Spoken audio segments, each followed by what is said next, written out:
Hello students, मैं मयंक मिश्रा एक बार फिर से आप सभी का हार्दिक स्वागत करता हूं आपके अपने YouTube channel book highway educator पर।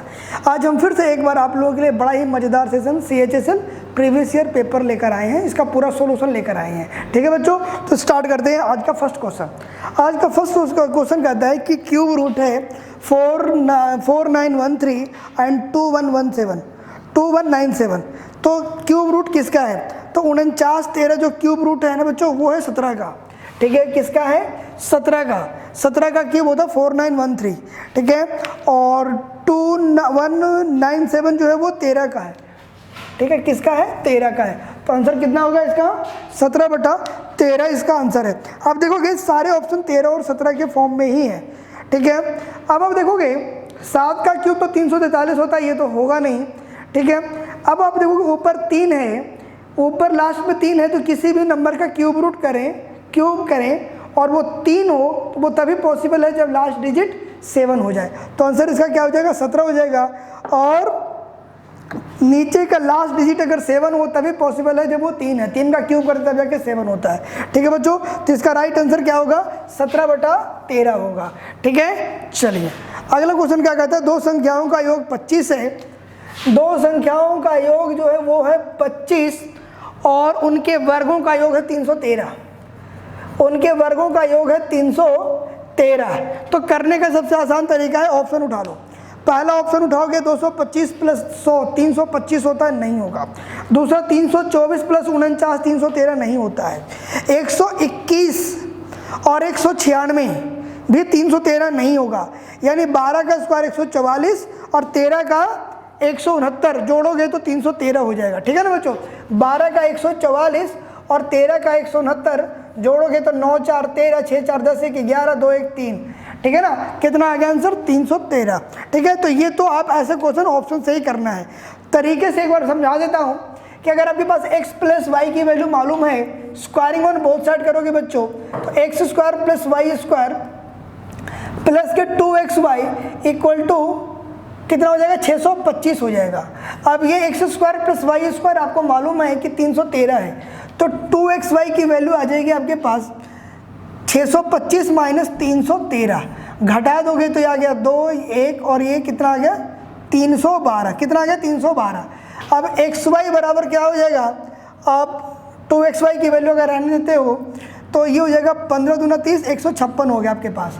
अब एक फार्मूला आपने पढ़ा है कि x माइनस वाई का होल स्क्वायर जो होता है वो होता है x प्लस वाई का होल स्क्वायर माइनस 4xy होता है। ठीक है, तो सॉरी x माइनस वाई का होल स्क्वायर होता है x प्लस वाई का होल स्क्वायर माइनस 4xy होता है बच्चों। और x प्लस वाई कितना? 625। 25 का स्क्वायर 625 और 156 चौके 6 चौक 24 के 4 हासिल 2 15 चौक 60 और 2 62। कितना आ गया? 1 आ गया। x minus y equal to क्या हो गया? 1 आ गया। x minus y equal to 1 और x plus y equal to 25 solve करोगे तो 12 और 13 इसका आंसर हो जाएगा। ठीक है ना, x प्लस वाई बराबर 25, x माइनस वाई बराबर 1, काट दोगे 2x बराबर 26, x बराबर क्या आ गया? 13 आ गया।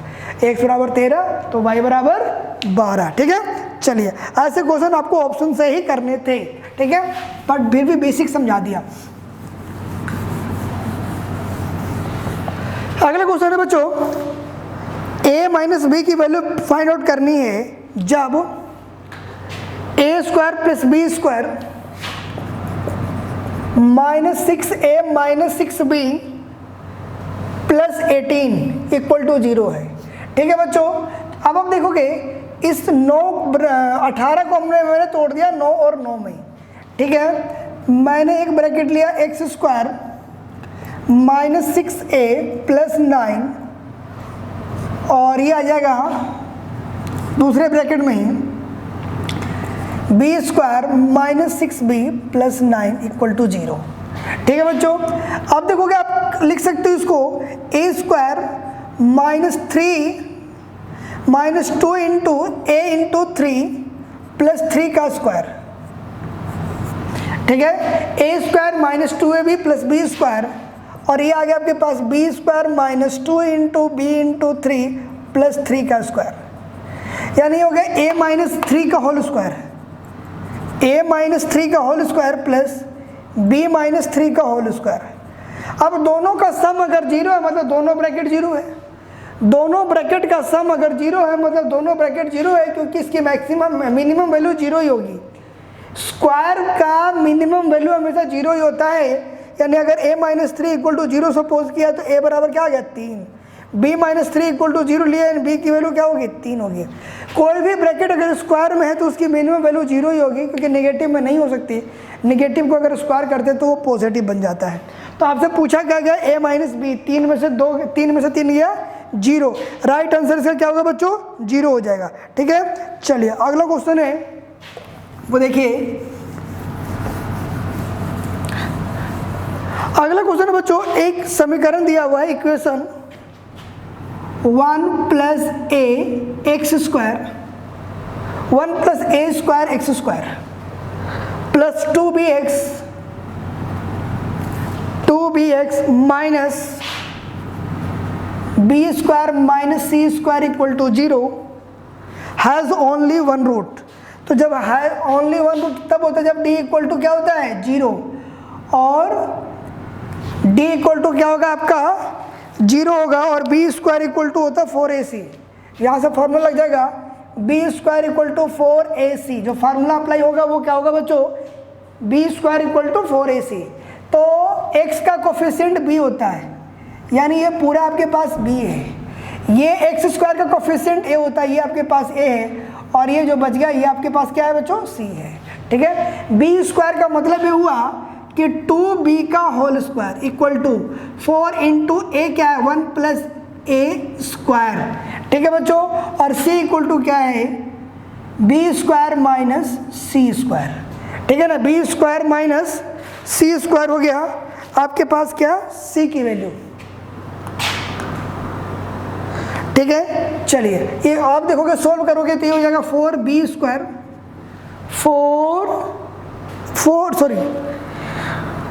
2ab x है, 2ab x है ये, तो ये हो जाएगा 4a square b square equal to 4 into multiply करोगे पहले तो ये हो जाएगा b square minus c square plus a square b square minus a square C square. आप देखोगे 4a square b square equal to 4b square minus 4c square plus 4a square b square minus 4a square C square. 4a square b square से 4b square a square cancel out हो गया। अब आपके पास आपको जो find out करना है बच्चों सी square into 1 plus a square, C square into 1 plus a square आपको एक तरफ चाहिए। तो अब आप देखोगे सी स्क्वायर प्लस 1 अपॉन ए स्क्वायर चाहिए। अब आप देखो ये सी स्क्वायर है और ये यहाँ पर है, तो आप इन दोनों को इधर ले आओ, 4c square plus 4a square C square equal to 4b square. ठीक है, अब हमने क्या किया 4 कॉमन ले लिया, 4c स्क्वायर कॉमन ले लिया, आपके पास क्या बच गया 1 plus C square equal to 4b square. 4 से 4 कैंसिल आउट हो गया, C square into 1 plus C square equal to क्या हो गया बी स्क्वायर। आपका जो राइट आंसर होगा वो क्या होगा बी स्क्वायर। तो ध्यान रखना कि जब रूट है तो डी इक्वल टू 0 होगा और बी स्क्वायर माइनस 4ac का फॉर्मूला अप्लाई होगा बच्चों। ठीक है, x का कोफिशिएंट b होता है, एक्स स्क्वायर का कोफिशिएंट a होता है, जो रिमेनिंग बच गया वो आपका c है। ठीक है, चलिए अगला क्वेश्चन करते हैं। अगला क्वेश्चन कहता है 26 सेंटीमीटर के एक व्यास का एक वृत्त जिसमें दो जीवा कोण सेम लंबाई 10-10 सेंटीमीटर की है, तो उनके बीच की दूरी निकालनी है बच्चों। दो कोण है 10-10 सेंटीमीटर का है, 10-10 सेंटीमीटर के दो कोण है। अब आपको मालूम है कि डायमीटर अगर 26 है तो ये 13 होगा, डायमीटर 26 है तो ये 13 हो जाएगा, और ये जो है ना पूरा 10 है तो ये वाला 5 हो जाएगा। तो 5, 12, 13 का ट्रिपलेट होता है बच्चों। तो अगर ये 12 है तो नीचे वाला भी 12 हो जाएगा, और 12-12 दोनों के बीच का डिफरेंस कितना हो जाएगा बच्चों 24 सेंटीमीटर हो जाएगा। इन दोनों के बीच की दूरी कितनी होगी 24। ठीक है, चलिए ये एक तरीके से दिया है। टेंजेंट पॉइंट 90-90 होता है, क्वाड्रिलेटरल का तीनों एंगल 360 का होता है। अगर इधर वाला 120 का है तो ये जो है आपका कितने का हो जाएगा, 80 का हो जाएगा। 180 दोनों का सम, इन दोनों का सम 180 हो गया, इन दोनों का सम 180 होना चाहिए, ये 120 है तो ये 60 हो जाएगा। इस क्वेश्चन का आंसर क्या होगा बच्चों, 60 हो गया।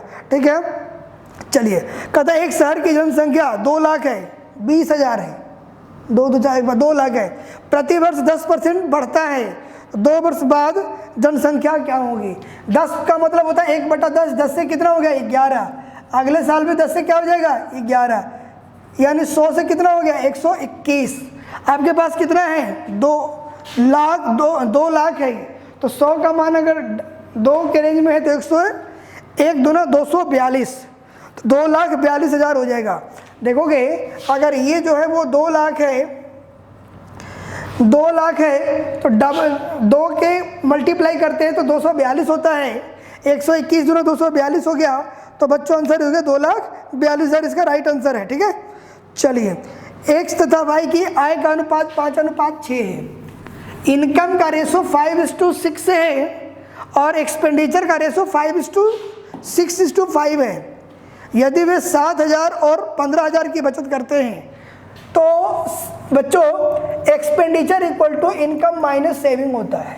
ठीक है, तो मान लीजिए इनकम x की 5x है और y की कितनी है 6x है।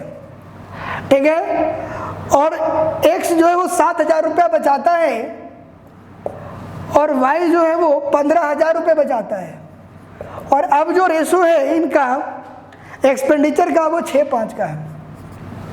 क्रॉस मल्टीप्लाई करोगे बच्चों 36x माइनस 15 छक 90,000 बराबर 25x माइनस 35,000।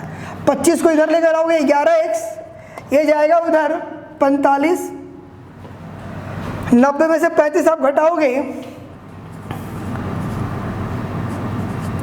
तो कितना हो गया 55,000 हो गया।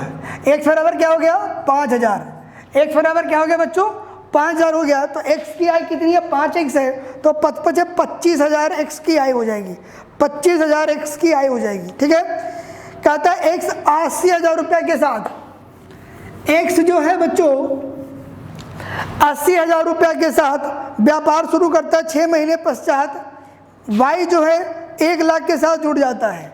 अब इसके पैसे जो है 2 4 80,000 रुपये के साथ पूरे 2 साल यानी 24 महीने तक का पैसा लगता है, और इसका पैसा 1,18 महीने के लिए ही लगता है क्योंकि ये 6 महीने बाद आया है। तो जिस रेशो में इन्वेस्टमेंट होता है प्रॉफिट भी उसी रेशो में बढ़ता है। तो काट दोगे बच्चों ये 4 जीरो से ये 4 जीरो कट गया, 6 चौक 24 और 6 तिया 18 और 2 दूना 4 और 2 बचे 10, 16:15, 16:15 के रेशो में इनका लाभ बटेगा। कहता है कि सभी 1 अंकों तथा 2 अंकों वाली संख्याओं का औसत, 1 अंक की संख्या 1 से शुरू होकर खत्म होती है 99 पे, औसत निकालना 1 + 99/2, 1 से लेकर 99 तक का औसत निकालना है बच्चों। 1 और 99 लिखोगे और जोड़ोगे 100/2, आपका आंसर कितना आ गया 50। आपका राइट आंसर कितना होगा बच्चों 50। यदि समय 5 वर्ष से बढ़ जाए तो 5,000 रुपये की एक राशि पर साधारण ब्याज 3,000 रुपये से बढ़ जाता है। ठीक है बच्चों, अब 3,000 रुपये बढ़ जाता है 5 सालों में, तो 1 साल में बढ़ेगा बच्चों 3,000 रुपया, 5 साल में बढ़ता है तो 1 साल में बढ़ेगा 600, 1 साल में बढ़ेगा 600, और 600 का ब्याज किस पे मिल रहा है 5,000 पे। 600 का ब्याज मिल रहा है बच्चों 5,000 पे, 12% का रेट चलेगा। देखो क्या कह रहा है कि 5%, 5 साल में 3,000 बढ़ गया, 5 साल में 3,000 बढ़ गया तो 1 साल में 600 बढ़ेगा, 6×5=30।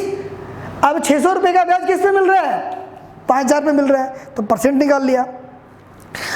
कहता है एक वस्तु का क्रय मूल्य 5800 रुपया है, हानि परसेंट 33 है, तो विक्रय मूल्य ज्ञात करें। विक्रय मूल्य ज्ञात करना है, यानी 5800 रुपये को 33% की यानी 100 में से 33 घटा दोगे 67% पर बेचा गया है। 8 से 56, 6 के औसत यूनिट डिजिट वाला एक ही आंसर है। ठीक है ना। 100 में से 33 घटा दोगे कितना आ जाएगा 67। अब 67 इंटू 58, लास्ट डिजिट 6 होगा, एक ही ऑप्शन है आंसर फर्स्ट, ठीक है। तो इसका लास्ट आंसर क्या होगा, फर्स्ट वाला होगा, ठीक है। पूरा मल्टीप्लाई करने की आपको जरूरत नहीं है। कहता क्या कि एक वस्तु का अंकित मूल्य उसके क्रय मूल्य से 60% अधिक है। क्रय मूल्य जो है, अंकित मूल्य क्रय मूल्य से 60% अधिक है बच्चों। 60% का मतलब होता है 3/5। मतलब ये हुआ कि अगर सीपी बच्चों 5 है तो एमपी 8 होगा। चलो इसको मान लो ये 5x है और ये 8x है। कहता क्या है, एक वस्तु को 20 रुपए की छूट देने के पश्चात 300 रुपये में बेची जाती है। डिस्काउंट हमेशा मार्क प्राइस के ऊपर होता है, तो मार्क प्राइस पे अगर मैं 20 रुपीज़ का डिस्काउंट दूंगा तो मैं 300 में बेचूंगा बच्चों। यानी 8x की वैल्यू 320 है तो x की वैल्यू 40 होगी। तो 40 से 40 बच्चे कितना हो गया 200। सीपी कितना हो गया बच्चों 200 हो गया। अब 200 की चीज़ अगर मैं 300 में बेचता हूँ, एसपी तो 300 है ना, तो 200 की चीज़ अगर 300 में बेचूंगा तो 100 रुपये का प्रॉफिट हो गया किस पे 200 पे। पूरा 50% का प्रॉफिट हुआ, पूरा 50% का प्रॉफिट चल रहा है यहाँ पे। 200 की वस्तु 300 में बेचोगे, 100/200 गुणा 100, 50% का प्रॉफिट हो गया। चलिए अब आप क्या करोगे, इसका आप सोल्व करोगे। 96 है, 16 6 96 होता है बच्चों। 16 का वर्गमूल 4 और 36 6 216 होता है बच्चों। 36 का वर्गमूल 6 और 4 6 24 होता है, 2√6। 6 4 10/2, आंसर कितना आ गया 5। √6 से √6 कट जाएगा, कितना आ गया आपका आंसर बच्चों 6 4 10 √6/2 √6। आपके पास आंसर आ गया 10/2 बराबर 5, ठीक है। चलिए अगला क्वेश्चन करते हैं। नेक्स्ट क्वेश्चन है, ए बी सी मिलकर एक कार्य को 25 दिन में करते हैं और उनके कार्य कुशलता का अनुपात 15 10 और 6 है। 15 10 और 6 है और तीनों मिलकर उस काम को कितने दिन में करते हैं 25 दिन में। सी अकेला, जो गिवन है वो लेफ्ट साइड में, तीनों मिलकर 25 साइड में, तीनों के रेशो का सम 15 10 25 25 और 6 31। और सी का पूछा है कि सी उस काम को कितने दिन में करेगा।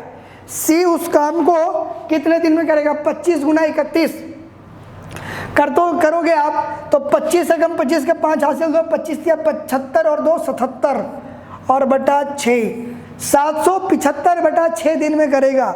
जो गिवन है वो लेफ्ट साइड में, जो फाइंड आउट करना है राइट साइड में। गिवन था तीनों मिलके 25 दिन में करता, तीनों के रेशो को जोड़ दिया, ठीक है बच्चों। चलिए अगला क्वेश्चन, एक लड़का 300 मीटर चौड़ी सड़क को 3 सेकंड में पार कर जाता है तो चाल बराबर दूरी बटा समय होता है। Speed equal to distance upon time, यानी 300/30 किलोमीटर पर आवर में बदलोगे तो 18/5 से क्या करोगे बच्चों गुणा करोगे। ये आ गया 10, ये आ गया 2, 18 दूना 36 किलोमीटर पर आवर। चलिए तो नेक्स्ट क्वेश्चन है, एक समचतुर्भुज के दो विकर्णों की लंबाई 6 सेंटीमीटर और 8 सेंटीमीटर है। The length of 2 diagonal of rhombus are 6 centimetre and 8 centimetre. अब रोम्बस के अगर मैं डायगोनल की बात करूं तो एक दूसरे को इक्वली बाइसेक्ट करते हैं और 90 डिग्री पे करते हैं, ठीक है बच्चों। तो 6 और 8 है, 6 का आधा कितना हो गया 3 और 8 का आधा 4 और ये 90 डिग्री है। तो बच्चों ट्रिपलेट्स की बात करेंगे तो 3 4 तो ये क्या हो गया 5। और length of all side of rhombus are equal, तो पेरीमीटर कितना हो गया बच्चों 5 चौक 20 इसका पेरीमीटर हो गया, ठीक है। चलिए अगला क्वेश्चन क्या कहता है, 10 भुजाओं वाले एक नियमित बहुभुज के आंतरिक कोण का मान कितना होगा। आंतरिक कोण का मान कितना होगा बच्चे, तो एक तो फार्मूला है कि n-2 इंटू 180/n, यानी n कितना है 10, यानी 8 गुना 180/10, 18 8 144 हो गया, ठीक है। तो दूसरा इसका तरीका क्या है कि exterior angle sum of interior और एक्सटीरियर जो होता है वो होता है 180 के इक्वल। तो अगर मैं अगर ये फार्मूला इतना बड़ा है, एक्सटीरियर निकाल लूँ तो 360 में n कितना हो गया 36। अगर एक्सटीरियर 36 है तो इंटीरियर पक्का 144 ही होगा, तभी जाके दोनों का सम 180 होता है, ठीक है ना। तो 180 में से 36 घटा दोगे तब भी जाके आपको 144 आ जाएगा। तो इंटीरियर अगर आप फार्मूला भूल जाओ तो एक्सटीरियर निकाल लो 360/n और 180 से माइनस कर देना, ठीक है। चलिए अगला क्वेश्चन क्या कहता है,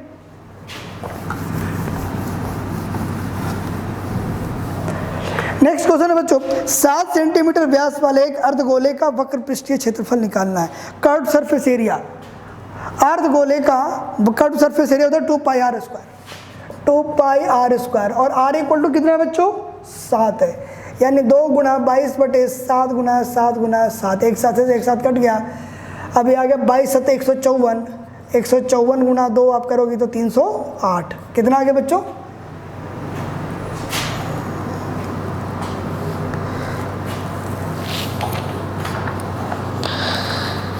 कर्व सरफेस एरिया 2πr² और डायमीटर 7 है, डायमीटर 7 है बच्चों। तो 2 गुना 22/7 गुना 7/2 इंटू 7/2, रेडियस 7 नहीं है, डायमीटर 7 था। तो आप इसे सोल्व करोगे, 7 से 7 कट गया, ये कट गया आपके पास 22 7 154/2, कितना आ गया आंसर, 77 आपका राइट आंसर हो गया, ठीक है। यहाँ पे डायमीटर 7 दिया हुआ है, रेडियस इसका हाफ हो जाएगा, ठीक है। चलिए अगला क्वेश्चन क्या है, अगला क्वेश्चन बच्चों, in a triangle ABC is a right angle triangle at a B पे क्या है बच्चों, राइट एंगल है, ठीक है। कहता है एंगल A45, बच्चों अगर ये 45 है तो ये अपने आप 45 होगा, क्योंकि sum of all angle of a triangle equal to 180 degree. आपसे पूछा tan C का मतलब tan 45 होता है 1 प्लस √3/2। इसे आप सोल्व करोगे बच्चों तो आपका जो ऑप्शन होगा 2 + √3/2, 2 + √3/2 आपका क्या हो जाएगा, राइट आंसर हो जाएगा इसका, ठीक है। चलिए अगला क्वेश्चन है,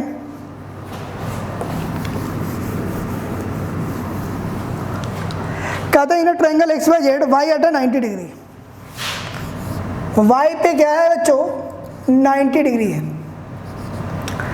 और दिया हुआ है cot x equal to 5/12, cot x equal to 5/12 और cot इक्वल टू होता है बच्चों b/p, और cot x के लिए b जो होगा बच्चों ये हो गया 5 और ये हो गया 12, तो 5 12 और 13, 5 12 13, 5 का 12 का 144, 5 का 125, 169 का 13 होगा, 5 12 13 का ट्रिपलेट्स हो गया। अगर पूछा है XY 2.5 है, XY 2.5 है मतलब इसका आधा है, तो पूछा है बच्चों XZ, तो XZ इसका आधा कितना हो जाएगा, 6.5 हो जाएगा, है ना, 13 का आधा 6.5 हो जाएगा, ठीक है बच्चों। तो इस तरीके से हमने इन 25 क्वेश्चन को डिस्कस किया है। आप भी डेली एक पेपर सोल्व करें और हमारे चैनल को लगातार देखते रहें, क्योंकि हम हर रोज़ एक प्रीवियस ईयर पेपर लेकर आते हैं। ओके बच्चों, अगर आपने चैनल सब्सक्राइब नहीं किया है तो फटाफट से चैनल को सब्सक्राइब कर दें, बेल आइकन को प्रेस कर दें, लाइक शेयर और कमेंट्स खूब भरपूर मात्रा में करते रहें। Okay, all the best, thank you.